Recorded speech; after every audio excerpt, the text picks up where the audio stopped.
Shoney's had over 1,800 restaurants, $2 billion a year, and a breakfast bar you could hit 4 times before anybody told you to sit down. Today there are about 55. One man held the whole thing together, and what he did on the way out is the reason none of it survived. It was 1947. And a former college football player named Alex Schoenbaum had scraped together $2,500 to open a little drive-in restaurant next to his father's bowling alley on the west side of Charleston, West Virginia. He called it the Parkette. Schoenbaum was the son of Jewish immigrants from Virginia. His father Emil ran bowling alleys in Huntington and Charleston. And young Alex grew up setting pins for him. He earned a football scholarship to Ohio State, played tackle without a face mask, broke his nose 4 times, and still made All-American. He met a girl named Betty on her first day of classes. They married in 1940. Before restaurants, Schoenbaum tried selling cars. He tried hair tonic. He tried insurance. None of it stuck. Years later, he described himself as, quote, an inferiority-complexed guy who has to break his back in order to make it work. The Parkette wasn't much. A small building on the west side of town. A hamburger cost $0.25. His wife Betty liked to say you could get a burger, fries, and a slice of strawberry pie for 50 cents. But the doors stayed open, and people came. A few years in, Schoenbaum met Bob Wyan out in California, the guy who invented the Big Boy double-decker hamburger. On February 7, 1952, Schoenbaum became a Big Boy franchisee and renamed his spots Parkette Big Boy Shops. He had the franchise rights for 11 southeastern states, but the name bugged him. In May of 1954, he ran a public contest to rename the restaurants. The winning entry was his own nickname, Shoney's, short for Schoenbaum. By June, 5 little drive-ins in West Virginia had a name that would end up on buildings in 36 states. Now here's where the story really starts. A guy named Ray Dan Nur down in Nashville bought a Shoney's franchise in 1959, paid $1,000 for it. One restaurant in Madison, Tennessee, and Dan Nur turned out to be one of the most obsessively hands-on operators the restaurant industry had ever seen. He had this thing people called Dan Nur's Way. He'd show up at a Shoney's unannounced, walk straight past the manager, and go check the restrooms himself. If they weren't clean enough, you heard about it. He had mystery shoppers. He had standards for the speed of the food, the temperature of the coffee, the way the hostess greeted you at the door. The man ran a restaurant chain the way a surgeon runs an operating room. In 1971, Dan Nur bought the Shoney's trademark and assets from Schoenbaum. They merged. Dan Nur became CEO. Schoenbaum became chairman. Headquarters moved to Nashville. And under Dan Nur, Shoney's doubled in size every 4 years. The man was a machine. Hold that detail about Dan Nur running everything personally. Every restroom, every hostess, every plate of food. It matters more than anything else in this story, and we're coming back to it. But there was a problem baked in from the beginning. The Big Boy franchise agreement said Shoney's could only operate in those 11 southeastern states. Dan Nur wanted the whole country. So in April of 1984, Shoney's paid Marriott, who owned Big Boy at the time, $13 million to end the franchise agreement. At that point, Shoney's was the largest Big Boy franchisee in the country, with 392 locations.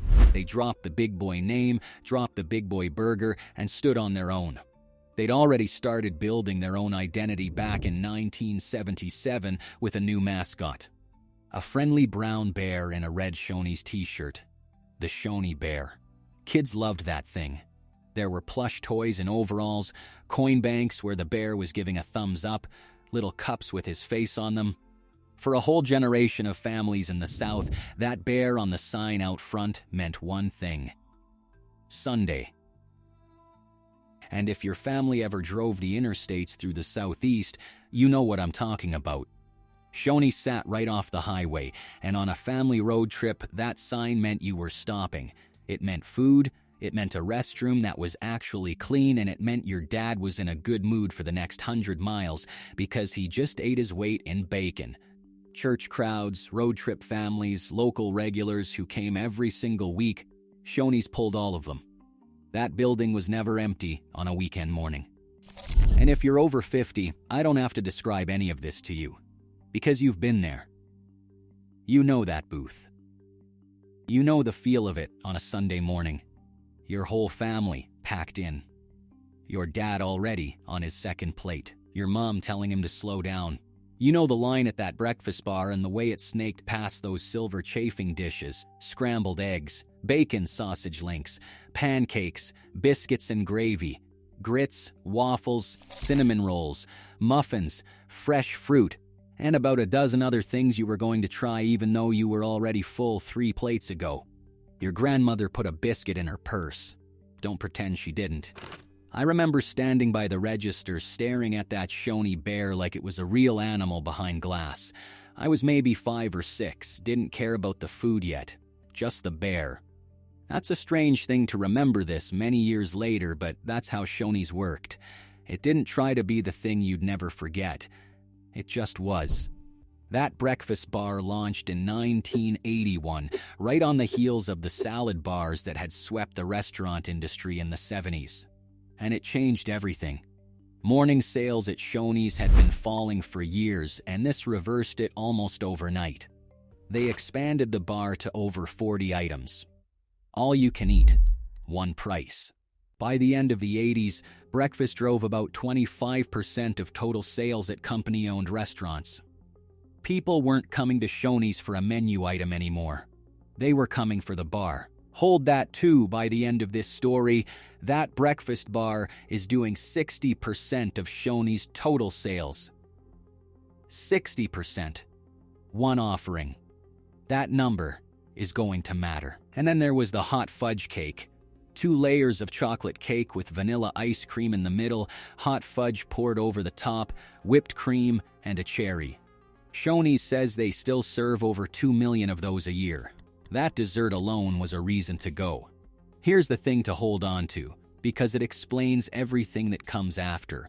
Dan Nur was the product, not the breakfast bar, not the hot fudge cake. The man and his obsession with control were the reason every restaurant in the chain ran the way it did. The food mattered. But the system that delivered the food, that was Dan Nur. Remember that. So how big did it get? Bigger than most people realize. While Shoney's was growing, Dan Nur was building a whole empire around it. He'd started a seafood concept back in 1969, originally called Mr. D's Seafood and Hamburgers. Part of the reason he created it was because the Big Boy Agreement wouldn't let him take Shoney's outside those 11 states. So he built something else that could go anywhere. He renamed it Captain D's in 1975 and focused it on seafood, kind of like a Long John Silver's. And it took off. By 1980, there were more Captain D's locations than Shoney's restaurants. By 1985, the seafood chain was bringing in about 30% of the company's total sales. They also picked up a struggling chicken chain called Famous Recipe, renamed it Lee's Famous Recipe, and more than doubled its sales in a few years. Through the 80s, the whole machine ran smooth. Shoney's kept expanding, Captain D's kept expanding, the stock climbed. Everything Dan Nur touched seemed to work. By the mid-90s, the Shoney's family of restaurants had pushed into 34 states. They signed Andy Griffith as a national spokesman in 1996. And for the people who grew up watching the Andy Griffith Show, seeing that man on a Shoney's commercial was about as warm and trustworthy as advertising gets. The system peaked at over 1,800 restaurants total, $2 billion a year in sales, 34,000 employees, one of the largest restaurant companies in the entire country. That was the top of the mountain. And if you walked into a Shoney's on a Saturday night in 1992 or 1983, you felt it. The parking lot was full, there was a wait for a booth, the breakfast bar was stacked, the dining room was loud, and that Shoney bear was smiling at you from behind the register like everything was going to be fine forever. For a brief window there, Shoney's felt permanent, like it had always been there and always would be. It wouldn't. Quick thing before we keep going. If this is bringing back Sunday mornings at Shoney's for you, hit subscribe so you don't miss the next brand we dig into. Because what I'm about to show you was already set in motion while the company was sitting up there on that peak. And both of these things trace straight back to Ray Dan Nur. In 1988, Dan Nur engineered a massive recapitalization deal worth $728 million. Now, if you're not a finance person, what that meant in plain terms is the company took on an enormous amount of debt and used some of that money to pay shareholders a special cash dividend of $16 per share. Dan Nur owned about 19% of the stock at the time. His personal cut of that dividend came out to roughly $111 million. Cash in his pocket. I mean, think about that for a second. $111 million pulled out of the company in a single transaction while the company took on the debt to pay for it. That money didn't appear from nowhere. It came from Shoney's future. Every dollar of that debt would need to be paid back, with interest, out of revenue that hadn't been earned yet. Remember that number. When you hear later that they couldn't afford to remodel their restaurants, couldn't afford to compete with newer chains, couldn't afford to fix basically anything, this is where the money went. And then came the lawsuit. It started with two people. In April of 1988, a married couple named Billy and Henry Elliott, both Shoney's managers, were fired. Their offense, according to the lawsuit that followed, was refusing to go along with the company's discriminatory hiring practices. They lost their jobs for refusing to discriminate. And they went to a lawyer named Tommy Warren, a former college football star turned civil rights attorney in Tallahassee. On April 4th, 1989, Warren filed a class action in federal court in Pensacola, Florida, Haynes versus Shoney's. 9 named plaintiffs, 5 black employees, and 4 white managers. The NAACP Legal Defense and Education Fund joined the case alongside civil rights attorney Barry Goldstein. The plaintiffs initially sought more than $500 million. What they alleged was systematic racial discrimination across the entire company, not isolated incidents, a system. The claim was that Shoney's refused to hire black applicants or deliberately confined them to jobs in the back of the restaurant, dishwashing and kitchen work, out of the customer's view. Managers who spoke up or resisted were allegedly punished or pushed out. White managers were part of the plaintiff class specifically because they said they'd been retaliated against for objecting. And here's the detail that still stops people. Testimony alleged that Dan Nur told managers to, quote, lighten the place up in restaurants where he felt too many black employees were working. Other managers said the code word was that it was too cloudy and to lighten it up some, and managers were allegedly instructed to mark black applicants' job applications by darkening the letter O in the Shoney's logo on the form, or the letter A on the word application. That was supposedly how they flagged which applications to set aside. The case later inspired a book called The Black O by Steve Watkins, published in 1997. Here's the part that no other video about Shoney's tells you. By the early 90s, a man named Leonard Roberts was CEO. He'd already turned around Arby's and had a reputation for fixing broken companies. And Roberts became convinced that Shoney's was going to lose this lawsuit badly. The board didn't believe the allegations. Roberts did. So he went to Dan Nur's house. According to Roberts, he sat across from Dan Nur and told him he had 24 hours to agree to settle the case for $130 million.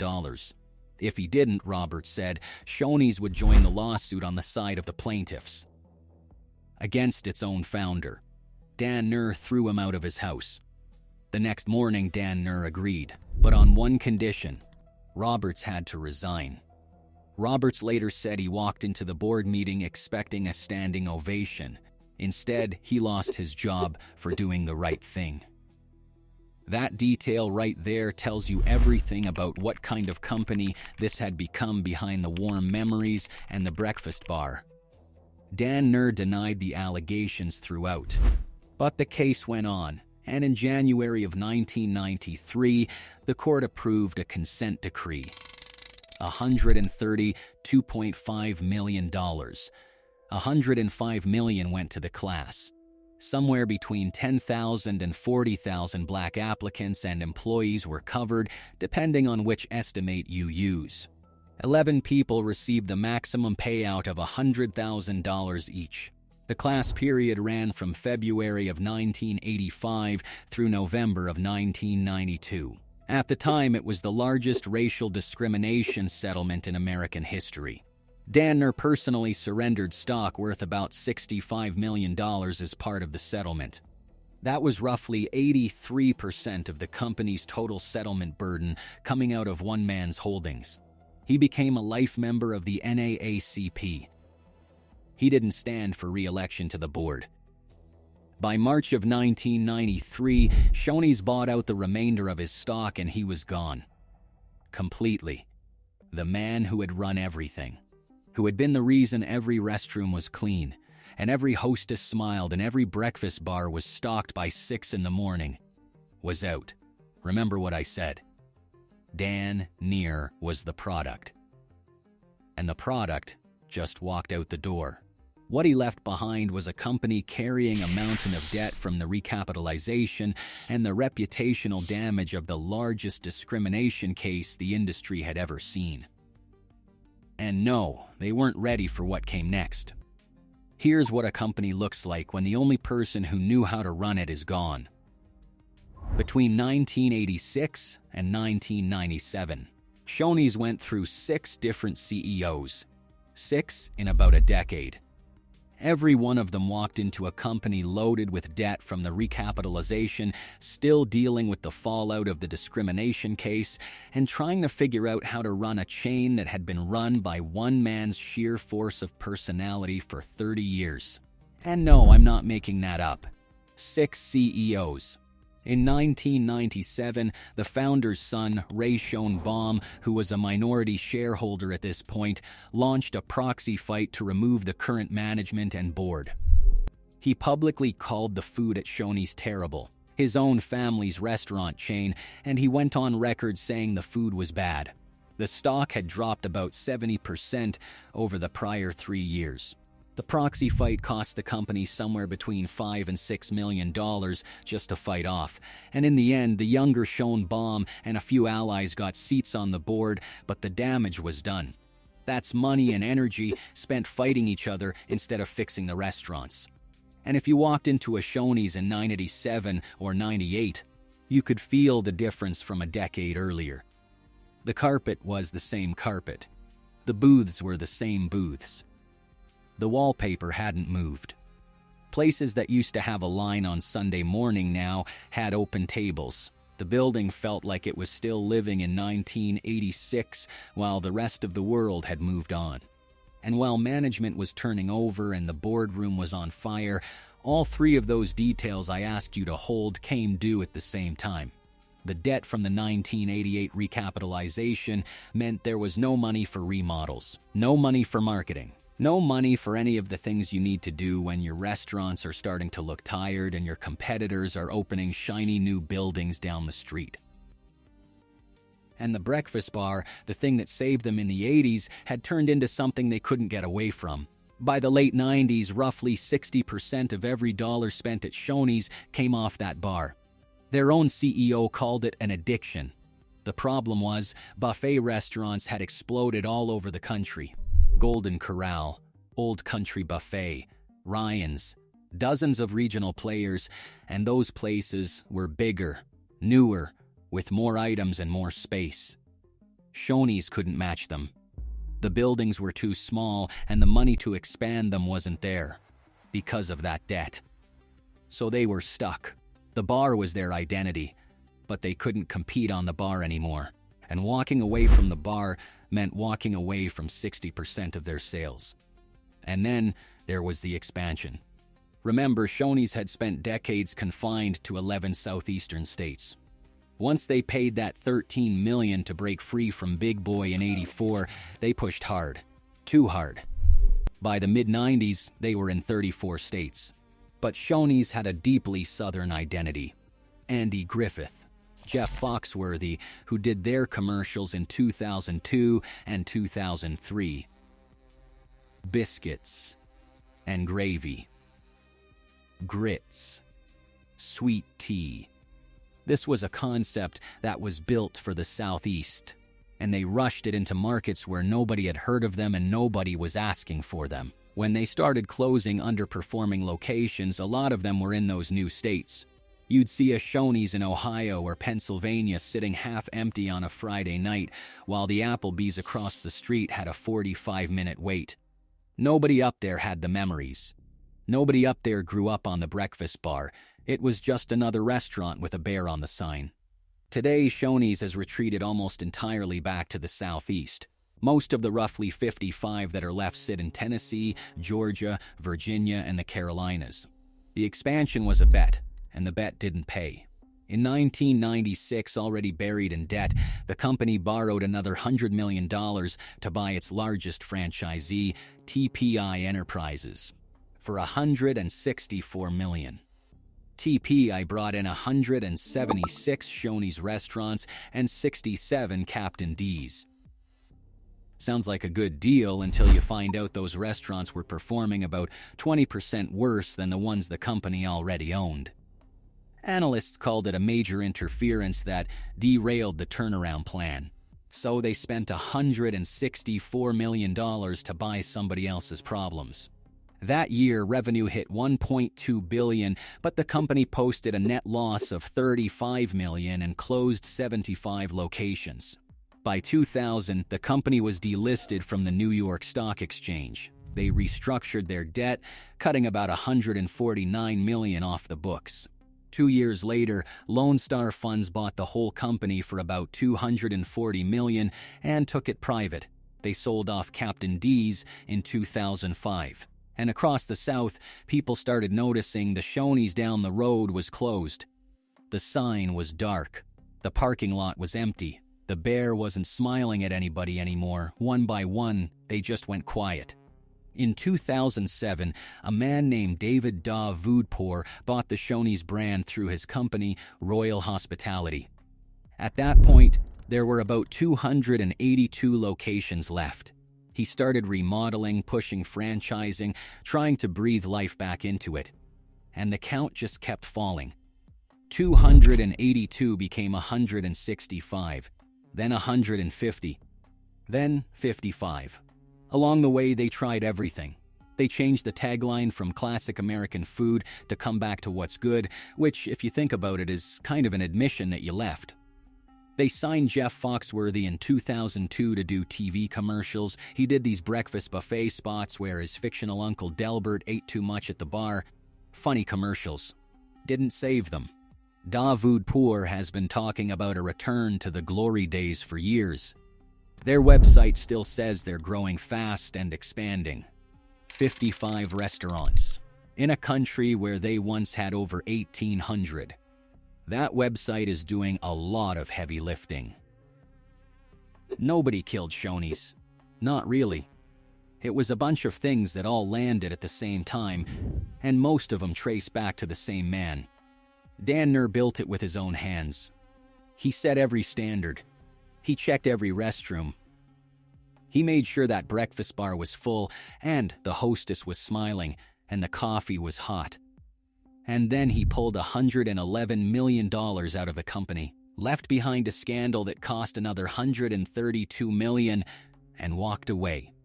And the 6 people who tried to replace him found out that you can't replace what was never a system. It was just a man. Dan Nur was the product, not the breakfast bar. And when the product left, there was nothing underneath holding the rest of it up. And here's the detail I want to leave you with. Alex Schoenbaum, the guy who scraped together $2,500 for a drive-in in West Virginia, the inferiority complexed guy who broke his nose 4 times and sold hair tonic and built a name from his own nickname, he died on December 6, 1996. 81 years old. 2 weeks earlier, he'd received the Bunai Brith Great American Tradition Award in Sarasota. He had a heart attack the very same week. He never saw the proxy fight. He never saw the TPY acquisition. He never saw the bankruptcy or the delisting or the slow fade to 55 restaurants.